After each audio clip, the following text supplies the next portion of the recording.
Hello students, welcome to my Abhyas. My name is Sahana KS and I am your physics educator.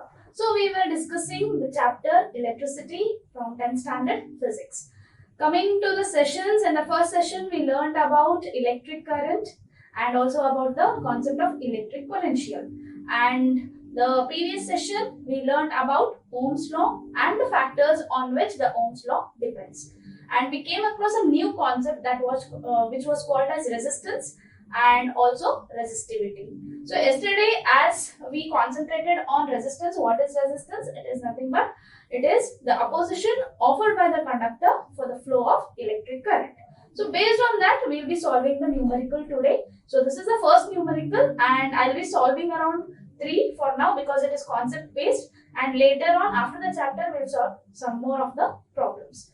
So coming to the first thing, how much current will an electric bulb? So how much current will an electric bulb draw from a 220 source? So there is a source which has 220 volts. If the resistance of the bulb filament is 1200 ohm. So what I have to find out? I have to find out the current here. Okay. So next, what about this? This is my voltage. What type, how much voltage is being there? Okay, and this is what the resistance.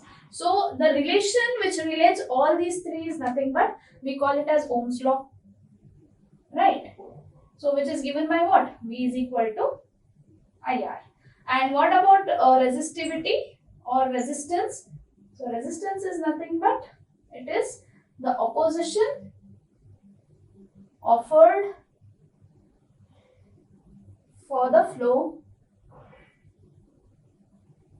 of electric current by the conductor.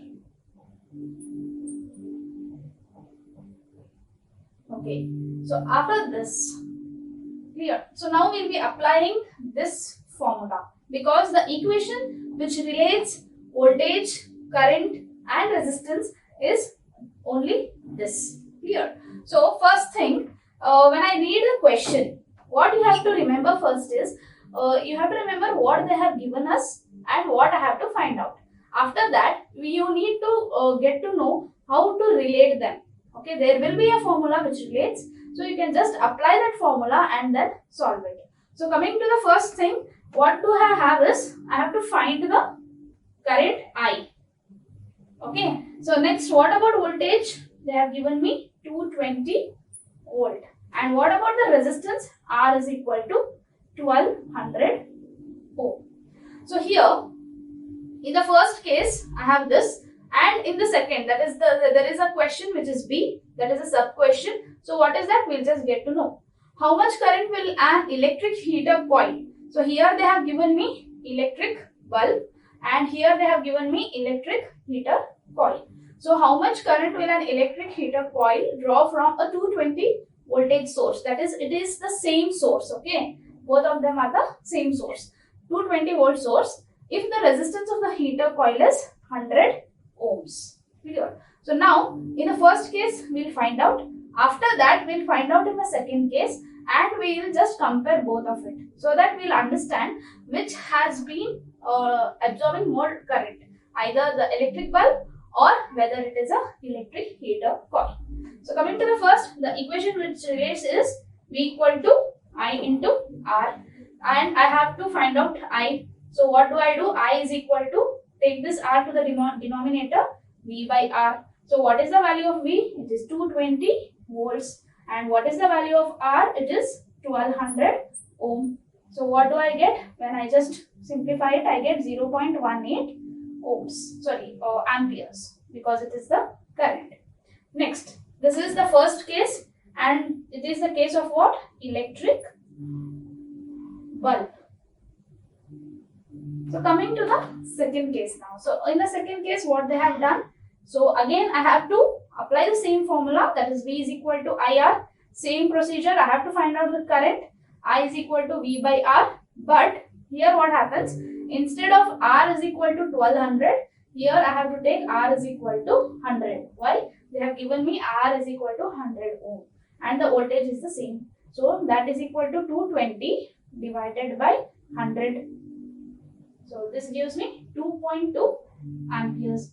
So which is having greater, or which is having absorbing greater current? It is nothing but the electric heater. Okay, so electric heater has 2.2 amperes of electric current absorbing, and electric bulb is absorbing only 0.18 amperes. Moving on to the next question now. So I'll be just reading the question, and you people start trying that, solving it. Okay, and then you can compare my solution and your solution together, so that you will know where you have done the mistakes. So coming to the next question, the potential difference between the terminals of an electric heater is 60 volts. So 60 volts is what? The potential difference. In the sense what? It is V. So when it draws a current of 4 amperes. So what is the current I value? That is 4 amperes from the source. What current will the heater draw if the potential difference is increased to 120 volts? So if this potential, whatever is there, 60 volt, if it is increased to 120, then what will be the current? I have to find out. So in the first question, you can just say, that is in the first part, you can say, see, you are given voltage as well as current. So if those both are there, then you can find out the resistance of that circuit. After that, with that resistance, you can solve and you can solve for the current in the second case. So we'll just do it. So solution. So in the first case, what they have given me, V is equal to 60 volts and I is equal to 4 amperes. So R is equal to question mark. So from Ohm's law, we have V is equal to IR. I have to find out R. So this goes down. So that is R is equal to V by I. What about V? It is 60 volt. What about I? It is 4 amperes. So this gives me 15 ohm resistance. So R is how much? 15. Now in the second case, what they have given me. So after this, what current? I have to find out I in the second case, and V is equal to how much? They have given me 120 volts. So 120 volt. And what about R? We just now we have found out it, that is 15 ohms. Clear? So now here I have to find out I. Again applying the same Ohm's law. What do I get? I is equal to V by R. So what is the value of V? It is 120 volt. And what is the value of R? It is 15 ohm. So finally I will be getting how much? It will be around 8 amperes. Yeah. So here I have 8 amperes of current in the second case and 15 ohm resistance in the first case. So this is how you have to find out the questions which are related like this. In the first case, they will be given 2 values. You have to find out 1 value, and in the second case, the 1 value will be changed. So that time you have to again solve it, and you will be getting the answers. Next, this is a bit tricky, and also this is very important because this question they have asked many times for you people. So just concentrate. A wire of given material having length L. So there is a wire which has length L, and the area of cross section is how much? A. So now you can just see if they have given L and A, what equation have you studied which gives the relation between L and A? That is nothing but resistivity. That is R is equal to rho L divided by A. Clear? So a wire of given material having length L and area of cross section A has a resistance of 4 ohm. Okay. So R they have given me. What would be the resistance of another wire of the same material? So there is another wire which has the same material, but it has length L by 2, that is half the length of this first wire, and the area of cross section is double, that is 2A.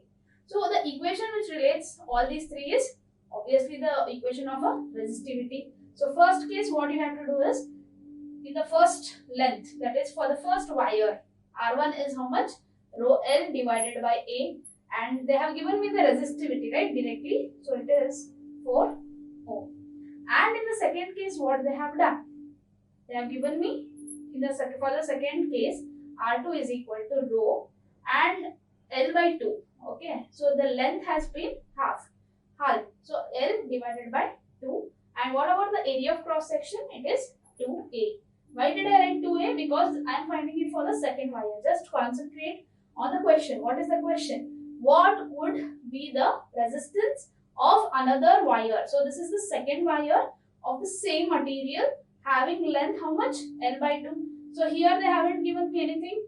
They have just given me length and area. So I have just put it as it is. But in the second case, they have mentioned me the length, which is L by 2. So instead of L, I have just substituted L by 2. And for the area, it is 2A. They have given me 2A. So this gives me how much? Rho L divided by 4A. How? This 2 comes down. 2 2s are 4. So 4A. Now you can see here, this rho L by A. Okay, it is nothing but what? It is R1. Clear? So this and this are similar. So instead of writing whole thing, I'll just write it as 1 by 4 into R1. I can write it, right? Yeah. So after this, now I have to find out what? I have to find out the comparison. That is R2 is equal to the resistance of R2. That is the resistance of the wire, second wire is R2 is equal to 1 by 4. I know the value of R1, that is 4. So instead of R1, I will just putting it as 4. So it goes and then I get 1 ohm. So the resistance of the second wire is how much? It is 1 ohm. Moving on to the next concept, we have a concept which is known as resistors combination or resistance combination, you can say. So what happened was, now we have to apply Ohm's law. So as we apply Ohm's law to some of the circuits, there were a huge number of results coming, like positive results coming. So for that, what did they do was, they had to combine the resistors in the form where we would get maximum amount of results. Okay. For example, what is current? We know it is the rate of flow of electric charge. And what about voltage? It is nothing but it is the difference between voltage, that is, it is the difference between the potentials of two ends. Clear? And what about the resistance? It is nothing but it is the opposition offered by the conductor. So here, for what? For the electric current. So in some cases, we need this resistance. Okay, even in all the cases, what happens? The resistance will be there. But in some cases, for example, you use refrigerators at your home, you use TV at your home. So usually what happens is, for that TV and refrigerator, there will be a stabilizer.